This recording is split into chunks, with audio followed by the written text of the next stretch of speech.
Mark 8, 4,000 fed.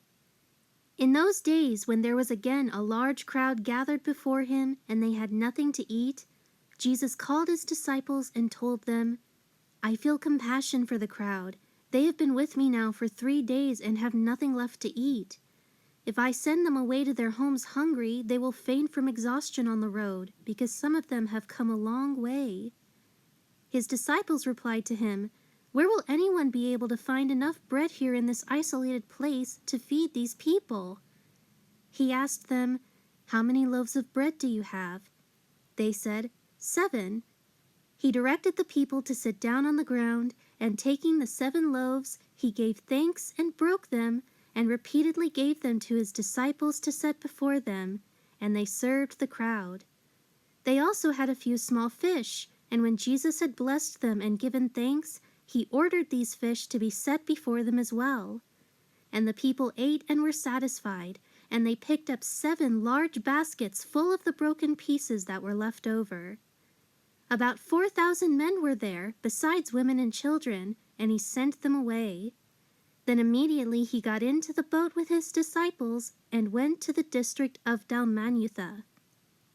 The Pharisees came out and began to argue contentiously and debate with him, demanding from him a sign from heaven to test him because of their unbelief.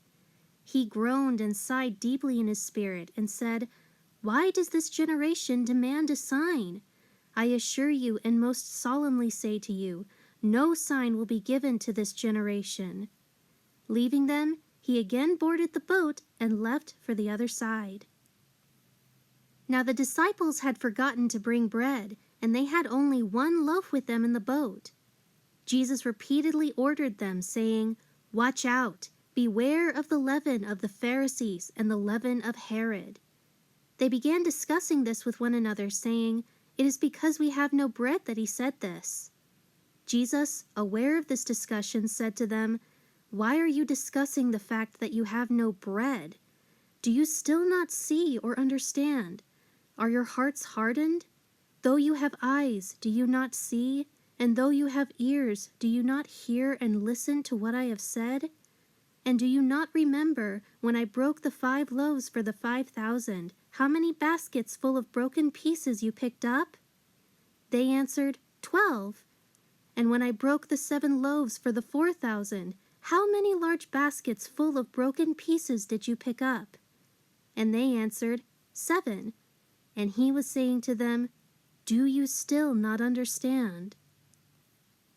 Then they came to Bethsaida, and some people brought a blind man to Jesus and begged him to touch him. Taking the blind man by the hand, he led him out of the village, and after spitting on his eyes and laying his hands on him, he asked him, "Do you see anything?" And he looked up and said, "I see people, but they look like trees walking around."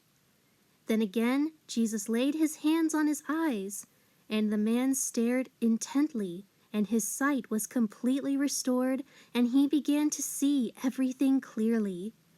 And he sent him to his home, saying, "Do not even enter the village." Peter's confession of Christ. Then Jesus and his disciples went out to the villages of Caesarea Philippi, and on the way he asked his disciples, "Who do people say that I am?" They answered him, "John the Baptist, and others say Elijah, but others one of the prophets." And he asked them, "But who do you say that I am?" Peter replied to him, "You, in contrast to the others, are the Christ." Then Jesus strictly warned them not to tell anyone about him.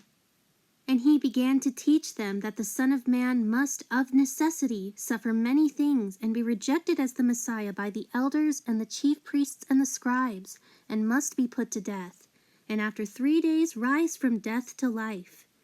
He was stating the matter plainly, not holding anything back. Then Peter took him aside and began to reprimand him. But turning around with his back to Peter and seeing his disciples, he rebuked Peter, saying, "Get behind me, Satan, for your mind is not set on God's will or his values and purposes, but on what pleases man." Jesus called the crowd together with his disciples and said to them, "If anyone wishes to follow me as my disciple, he must deny himself, set aside selfish interests, and take up his cross, expressing a willingness to endure whatever may come, and follow me, believing in me, conforming to my example in living, and, if need be, suffering or perhaps dying because of faith in me. For whoever wishes to save his life in this world will eventually lose it through death. But whoever loses his life in this world for my sake and the gospel's will save it from the consequences of sin and separation from God. For what does it benefit a man to gain the whole world with all its pleasures and forfeit his soul? For what will a man give in exchange for his soul and eternal life in God's kingdom? For whoever is ashamed here and now of me and my words in this adulterous and sinful generation, the Son of Man will also be ashamed of him when he comes in the glory of his Father with the holy angels.